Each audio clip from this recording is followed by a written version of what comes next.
Alors, je te remercie pour ton commentaire. Donc, des explications pour les zones blanches avec disque.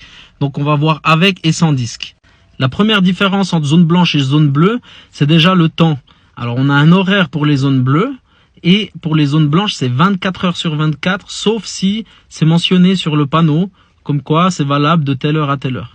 Dans cette vidéo, je vais principalement te parler comment ça se passe à Chaux-de-Fonds. Il peut y avoir des petites variétés dans ta ville. Alors, n'hésite pas à checker sur le site internet de ta ville où tu pourras retrouver donc les informations. Alors, les premières, donc, les zones 15 minutes, 20 minutes, 25 minutes, 10 minutes, tout ce qui est en dessous de 30 minutes, 110 de stationnement. Comme vous pouvez le voir donc sur le panneau, on n'a pas le logo 10 de stationnement. Ça veut dire qu'en te stationnant là, ça sera à eux de justifier le temps que tu es resté là. Donc ils vont venir, ils vont souvent prendre une photo de ta valve et repasser 20 minutes après.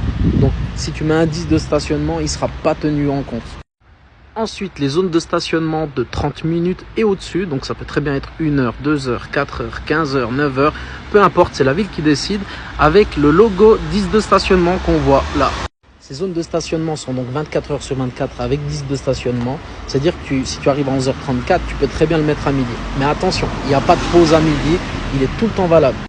Ensuite, tu as donc les stationnements en zone blanche dites illimitées, mais maintenant ça dépend pour qui. C'est la ville qui décide. Entre autres, à Chaux-de-Fonds, il faut avoir un macaron pour pouvoir se parquer là. Et pour les gens qui n'ont pas le macaron, c'est maximum 2 heures avec 10 de stationnement.